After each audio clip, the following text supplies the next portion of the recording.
जो मैंने पूछा ब्रेक लगानी है यहाँ पे या अभी भी कुछ और है कि हम तैयारी करके सीट बेल्ट पहन के बैठे हैं अभी? देखिए कहानी बड़ी लंबी है। ये नहीं है कि जो जितनी लेजिस्लेशन हुई है वो सारी लेजिस्लेशन गलत है। मैं आपको बताऊं, अब पीका एक्ट की बात ही कर लें आप। पीका एक्ट मैंने भी सोशल मीडिया को भुगता है। ये तारीख गवाह है 2018 में जब हम विक्टिमाइज थे, तो उस वक्त मेरे अपने घर में मेरी पोती के फंक्शन को मेरी बीवी को मेरी गर्लफ्रेंड बना के सोशल मीडिया पे इतना ज़्यादा लगाया गया कि यानी कि मेरी वाइफ को मेरी बीवी, मैं समझ रही हूँ, मैं एक वर्ष करूँ ना, मैं आपको यकीन से बात करूँ, मेरे अपने अंदर ये एक, आप ये नहीं है कि मुझे हमें किसी ने कहा है। देखिए मैं अपनी बात करूँ कि ये हम सारे के सारे भुगते हैं इसमें। मैं ये नहीं कहता कि एक जमात। सर देखिए ना, अगर मैं इस वक्त ये कहूँ कि मैं यहाँ बैठी हूँ आपके सामने, मैं विक्टिम नहीं हूँ सोशल मीडिया ट्रोलिंग का, कर्ज करूँ ना, नहीं हो सकता। हम सब है ना सर। एक मिनट सिर्फ मेरी बात सुननी है। देखें मैं आपको बताऊं, मैं इतना बेबस था कि जब मैं FIA में गया तो मेरा कुछ ना बना। मैंने जगह जगह पे गया, कोई मुल्क का कोई ऐसा कानून नहीं था। तो मैं समझता हूँ कि मेरी वाइफ जो थी वो किस टाइम की बात है? ये मैं 2018 की बात कर रहा हूँ। तो सर 2021 में जब Pakistan Tehreek Insaf Pakistan media development authority बना रही थी, एग्जैक्टली यही चीज थी उसके अंदर। आप लोग क्यों एहतजाज कर रहे थे उस वक्त फिर? मैं आपको बताता हूँ ना, मैं तो उस वक्त असेंबली में उस वक्त बदकिस्मती से 3 साल नहीं था जिन्होंने ये तस्वीरें चढ़ाई। पार्टी तो एहतजाज कर रही थी ना। मैं बताऊँ मेरी बात, मेरी वाइफ जो है वो 6 महीने तक उसने अपना मोबाइल बंद रखा और 6 महीने तक वो साइकेट्री की दवाई खाती। I understand that। मेरी बात। अब ये चीज़ें जो देखें, कानून जो बनते हैं वो हमेशा आवाम के तहफ़्ज़। सर बख्शीश में आई भी हुकूमतें नहीं बनाती वैसे अपेरेंटली। अभी मरियम साहिबा ने कहा कि बख्शीश में हुकूमतें मिलती हैं, तब कानून साजी आवाम के लिए नहीं होती। ये एक आपकी लंबी एक बहस है कि कौन बख्शीश में आया कौन नहीं आया।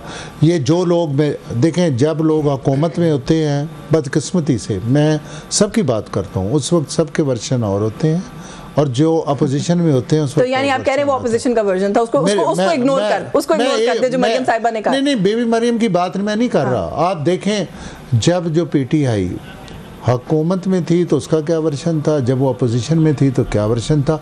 उस वक्त भी ये एक्ट जो था वो PTI ने नहीं बनाया था, पीका एक्ट। सर शहबाज शरीफ साहब हमारे साथ कॉन्स्टिट्यूशन एवेन्यू पे खड़े हुए एहतजाज कर रहे थे, मैं यही तो सवाल मैं तो यही बात कर रहा हूँ ना। तो देखिए मसला ये है कि हर बंदा अपने वक्त और अपने मफाद के हिसाब से उसकी तशरीह करता है। चले, मैं क्योंकि ये पीका पे बात बाद में करूंगी, अभी और इश्यूज जो है वो एट हैंड है, मैं पहले रियासत साहब से इस पे बात करूं। लेकिन जो बात आपने की ना वो वर्जन का मसला नहीं है फिर सर, वो हुकूमत में और ऑपोजिशन में रहते हुए कॉल और फेल का तजाद है बेसिकली। पीका पे जरूर चले, इस पे पहले बात करें। ये जो पीका 2016 ऑलरेडी मौजूद था जब बड़ी साहब 2016 था, तो आपके पास तो रेमेडी थी ना, पीका एक्ट के तहत आप कार्रवाई करते। दूसरी आपके पास रेमेडी ये थी सेक्शन 500 ताज़ीरात पाकिस्तान, उसके तहत आप FIR करवाते। तीसरी आपके पास थी सूट फॉर डेफामेशन, जो डेफामेशन ऑर्डिनेंस था, उसके तहत 3 रेमेडीज तो आ रहे। अब जो एक्ट बनाया, अब जो ये बनाया गया ना एक्ट, ये मैं समझता हूँ कि उसके अंदर आर्टिकल 10 और 10A, आर्टिकल 19 और 19A और जो आर्टिकल 8 है इनका, उससे ये मुतसादम है।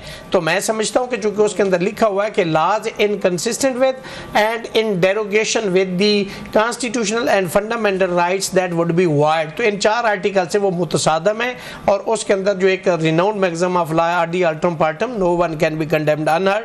आप फेक न्यूज़ डिक्लेयर कर देंगे, आपने तो उनको नोटिस ही नहीं दिया, आपने उनको सुना ही नहीं है, और आप उसको स्टेट में 3 साल की सजा के लिए, फिर आप उसकी अपील जो है ट्रिब्यूनल के खिलाफ आपने सुप्रीम कोर्ट में रख दी है। आपने जुल्फकार अली भुट्टो की एक रेमेडी, वो पहला केस था कि जो ओरिजिनल जुरिस्डिक्शन जो हाई कोर्ट थी उसमें सुना गया, हालांकि उसकी ओरिजिनल जो जुरिस्डिक्शन थी वो सेशन कोर्ट थी। मुजफ्फरगढ़ में एक मुकदमा दर्ज हो गया है। अभी हुकूमत कह रही कि हमने रूल्स ही नहीं बनाए, तो आपने FIR फिर कैसे दे दिए जी। और एक शहरी ने जाके दूसरे शहरी के बारे में कहा कि इसने मेरे खिलाफ सोशल मीडिया पर अफवाह फैला के मेरी साख खराब की, पर्चा हो गया। कोई भी कंप्लेंट है, मुद्दई भी है, गवाह भी है, अथॉरिटी भी है, फैसला भी है, सजा भी है, तो बाकी फिर बता दे इंसाफ कहाँ होगा, फिर लोग कहाँ जाएंगे। तो मैं मरियम नवाज शरीफ की जो गुफ्तगू है मैं उसको सेकंड करता हूँ लफ्ज़ लफ्ज़ इंडोर्स करते हैं, जो उन्होंने कहा है वो ठीक उन्होंने फरमाया। पीका के ऊपर भी वैसे तफसील से, क्योंकि बात शुरू हो ही गई है, आप कह रहे हैं भट्टी साहब के हुकूमत में होते हैं तो वो कुछ कहने की बातें, बेसिकली आप ये इतराफ़ करें कि सियासतदानों के कॉल और फेल में तजाद होता है। बेसिकली जब हुकूमत में होते हैं तो कुछ और करते हैं। बेसिकली हम कहते हैं कि सबके कॉल और फेल में तजाद इस कौम के कॉल और फेल में। सर किसी ने ठीक नहीं करना, किसी ने ठीक नहीं करना। देखिए हम सबको अपने आप को ठीक करना चाहिए।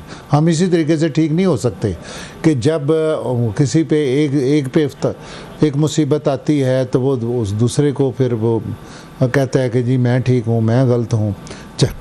जब उसका मुफाद होता है तो वो कहता है कि जी मैं ठीक हूँ। देखें ना, आप पूरा इसका पाकिस्तान की तारीख जो है 77 ईयर्स की ले लें। जब जो जमहूरियत का राग अलापते हैं, जो मुझे ये बताएं, जो पीटीआई के दौर में सहाफ़ियों के साथ क्या कुछ नहीं हुआ, ये मुझे बताएं। क्या वो उस वक्त उनको ये देखिए ना, मैं तो हम अपने लिए बात कर सकते हैं, जब सहाफ़ियों के साथ तब कुछ होता था हम तब भी एहतजाज करते थे। आज भी आप जो मर्जी कह रहे हैं एहतजाज तो हम करेंगे। मैं अर्ज़ करूं, मैं सबकी बात नहीं करता। देखें यहाँ से आप मुझे ये बताएं कि ये एक मुल्क है, सबसे पहले नेगेटिविटी मीडिया पे आती है। जब भी आप टीवी खोलते हैं ना तो सर उसका इलाज ये है कि 3 साल के लिए उठा के जेल में डाल देंगे। नहीं, उसका इलाज ये है कि इस कौम को कुछ सिखाना तो है। मैं आप बात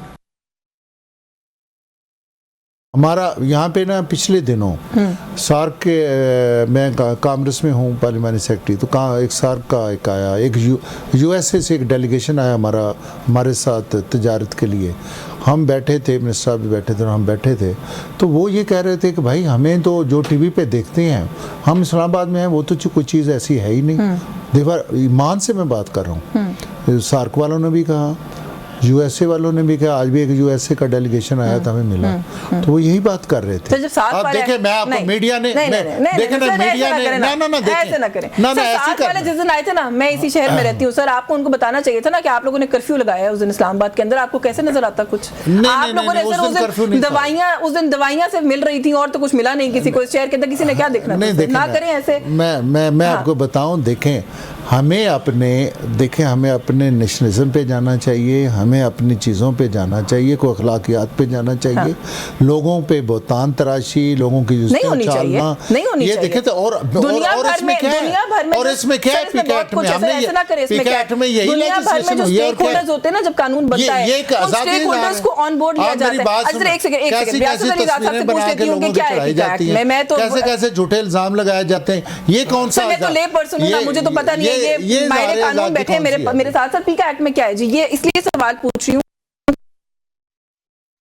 मुझे नहीं पता हमारे सहाफियों को क्या मसला है, इसमें क्या है। मैंने आपको 4 आर्टिकल बता दिए, इससे बड़ा और मैं क्या बताऊं कि वो 4 article in the light of article 8 उससे मुतसादम है। कोई लेजिस्लेशन ऐसी नहीं बनाई जा सकती जो चैप्टर नंबर 1 आर्टिकल 8 से 28 तक किसी पूरे कंप्लीट आर्टिकल से या उसके पोर्शन से या किसी सब आर्टिकल से भी मुतसादम है, तो वो वाइड है, वो इलीगल है, अनकॉन्स्टिट्यूशनल, वो सस्टेनेबल लेजिस्लेशन नहीं है। तो मैंने तो आपको ये इतने सारे आर्टिकल बता दिए। ब्रेक से वापस आके जो भी इस्लामाबाद हाईकोर्ट वाला मामला उस पर जरा बात करेंगे, लेकिन एक कमेंट रियासत साहब करते जाइएगा कि फिर क्या ये कह सकते हैं कि इन कंपैरिजन पाकिस्तान तहरीक-ए-इंसाफ की हुकूमत इसलिए कुछ बेहतर साबित हुई कि पीएमडीए के ऊपर जब हमने शोर मचाया तो उन्होंने फिर उसको कानून नहीं बनाया। ये तो यहाँ तो हमसे मुलाकातें करके एक दिन पहले हमें यकीन दहानी करा के अगले दिन सुबह मंजूर कर लिया। ये तो फिर रिकॉर्ड से आपने खुद बता दिया, तो अगर रिकॉर्ड पे ये चीज है तो मैं उसको सेकंड ही करूंगा कि जी फिर वो बेहतर है। चले, मुझे एक ब्रेक लेनी है, ब्रेक से वापस आते हैं मजीद बात करते हैं 26वीं आईनी तरमीम, उसके बाद उसके अलावा जो अभी